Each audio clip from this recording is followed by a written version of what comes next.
जो लोग लड्डू गोपाल की सेवा करते हैं उनके लिए कृष्ण कभी बड़े नहीं होते, क्योंकि उनका बड़ा अनन्य रिश्ता होता है उनके साथ। कोई पुत्र मानता है, कोई भाई मानता है, और छोटे से बच्चे जैसा व्यवहार करते हैं भगवान के साथ। बड़ा अद्भुत प्रेम होता है भक्तों का भगवान के साथ। और यह सच है कि आपकी उम्र बढ़ती जाती है, लेकिन आपके लड्डू गोपाल की उम्र कभी नहीं बढ़ती है। वो वैसे ही रहते हैं और आपका प्रेम भी वैसा ही रहता है। वैसे ही प्रेम से परिपूर्ण इस प्रसंग को ध्यान से सुनिएगा। हरे कृष्ण दोस्तों, मैं हूं अनुज शर्मा। एक बार एक संत थे, भगवान श्री कृष्ण के अनन्य भक्त, लड्डू गोपाल साथ में रखते थे, बहुत प्यार करते थे। उनको लगता था कि कभी लड्डू गोपाल उनकी दाढ़ी के बाल छेड़ते हैं, कभी आगे आगे भागते हैं और वो पीछे पीछे भागते हैं, कभी उनसे भोग में कुछ और मांगते हैं, कभी कुछ और मांगते हैं।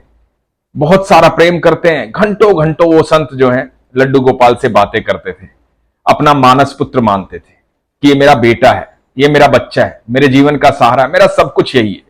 दिन भर बातें करते रहते थे। यही उनकी भक्ति थी, यही उनकी तपस्या थी और यही उनका ध्यान था। सिर्फ कृष्ण कृष्ण कृष्ण कृष्ण कृष्ण कृष्ण कृष्ण कृष्ण, बस यही चलता रहता था। मेरा कन्हैया किधर गया, मेरा कान्हा इधर आ, देख मैं यहां छुपा हुआ हूं, जल्दी से ढूंढ बाबा को। इस तरह से बातें करते थे। कभी कान्हा के पीछे भागते। वो कृष्ण जो है और किसी को दिखाई नहीं देते थे, इन संत बाबा को दिखाई देते थे, क्योंकि प्रेम और विश्वास इनकी आंखों में था। और जब प्रेम और विश्वास होता है तो ईश्वर दिखाई देते हैं। बाबा को उनके कन्हैया हर समय दिखाई देते थे, हर समय बात करते थे। बिना उनको भोग लगाए कुछ खाना नहीं, बिना उनसे बात किए सोना नहीं। पूरी दिनचर्या में लड्डू गोपाल लड्डू गोपाल लड्डू गोपाल, हर समय उनसे बात करते थे। वो संत कहते थे अपने शिष्यों को, मेरे जीवन में सारी खुशियां, बस एक चीज की कमी रह गई है। मैं गंगा जी नहाने नहीं जा पाया। गंगा जी जाना था एक बार, लेकिन समय ही नहीं लगता, क्योंकि जब भी जाने की सोचता हूं तो मेरे कन्हैया कहते हैं कि बाबा मैं छोटा हूं, अभी कहीं मत जाओ, गंगा में पानी बहुत ठंडा होता है, मैं वहां नहीं नहा पाऊंगा, आप मत जाओ, अभी नहीं जाना बाबा, यहीं रहते हैं, मुझे यहां अच्छा लगता है। तो संत कहते थे जब भी मैं कान्हा को बोलता हूं कि गंगा जी जाना है, मना कर देता है, तो इसलिए गंगा जी नहीं जा पाया। ये मंशा मन में रह गई। बाबा का अंत समय नजदीक आ रहा था, बहुत ज्यादा वृद्ध हो गए थे, लेकिन उनके कन्हैया की उम्र नहीं बढ़ रही थी। कन्हैया से तो बेहद प्यार करते थे। उनको लगता था कि कन्हैया तो मेरा वही है, छोटा सा प्यारा सा नन्हा सा कन्हैया। सब जो लड्डू गोपाल को प्यार करते हैं वो उम्र में बढ़ते रहते हैं, लेकिन उनके लड्डू गोपाल उतने ही प्यारे होते हैं। वो उनको बाल रूप में वैसे ही मानते हैं। उनको लगता है मेरा कन्हैया वैसे ही बाल हट करता है। ऐसे ही बाबा को भी लगता था।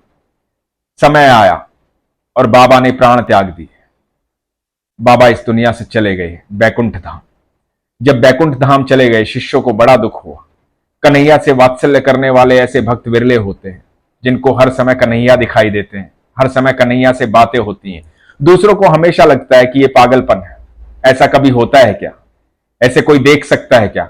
अरे भोग लगाते हैं, वो तो पत्थर की मूर्ति है, वो कहां खाती होगी, वो कैसे सुनता होगा इनकी बातें? पूरा पूरा दिन लड्डू गोपाल की सेवा में लगे रहते हैं, कहां भगवान है? कौन सुनता है? पत्थर की मूर्ति है, कैसे सुनेगी? ये उन लोगों का नजरिया होता है जिनके पास विश्वास की आंखें नहीं होती, जिनके पास प्रेम नहीं होता। और जिसके पास प्रेम होता है, विश्वास होता है, उसे हमेशा लगता है कि मेरे ठाकुर मेरे साथ है, जैसे बाबा को लगता था। बाबा का अंतिम संस्कार करने का समय आया। सब शिष्य इकट्ठा हुए। बाबा की अंतिम यात्रा निकाली गई। सब सोच रहे थे कि कौन बाबा का अंतिम संस्कार करेगा, कौन मुखाग्नि देगा। ये सोच ही रहे थे कि इतने में एक बड़ा ही सुंदर बच्चा वहां आया।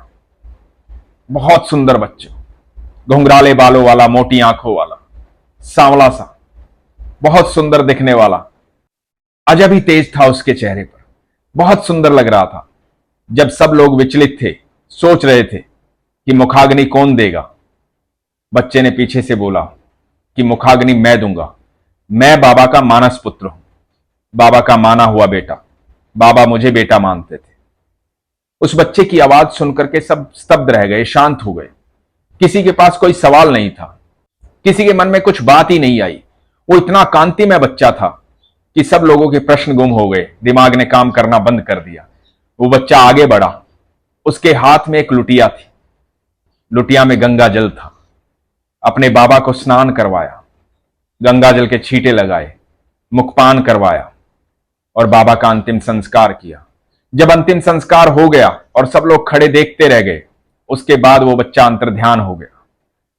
सब लोगों ने सोचा कि बाबा तो जीवन भर ब्रह्मचारी थे, बाबा का तो कोई रिश्तेदार भी नहीं था, तो ये बच्चा कहां से आया? तो शिष्यों ने कहा कि ये बच्चा बाबा का ठाकुर था, बाबा का कन्हैया था, जिसके साथ वो सारी उम्र खेलते रहे। कन्हैया हमारे बीच में आए थे और हमें पता भी नहीं लगा, क्योंकि वो जब आते हैं तो किसी को पता नहीं चलता है, बस उसको पता चलता है जो उनसे प्रेम करता है, जो उन पर विश्वास रखता है। आप यकीन मानना दोस्तों, हमारे जीवन में इतनी सारी घटनाएं होती हैं जिन घटनाओं से हम अनभिज्ञ होते हैं। हमारे इतने संकट अपने आप टल जाते हैं जिनका हमें पता भी नहीं होता है।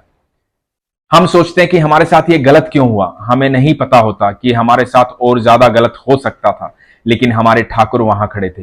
वो हमसे पहले हमारी चिंता करते हैं। जो लोग लड्डू गोपाल को प्यार करते हैं, जो कृष्ण को प्यार करते हैं, यकीन मानना, मैं मजाक नहीं कर रहा, आपसे वो इतना प्यार करते हैं जिसकी आप कल्पना भी नहीं कर सकते। और समय आने पर आपको इस बात का आभास भी करवा देंगे, आपको दर्शन भी दे देंगे और आपको विश्वास भी दिला देंगे कि आपका जो प्यार है वो झूठा नहीं है। लोग चाहे कुछ भी कहें, आपकी आस्था में कितनी भी शंका करें, लेकिन आप अपने कन्हैया में शंका मत करना। अपने विश्वास को मजबूत रखना, अपना ख्याल रखना। हरे कृष्ण।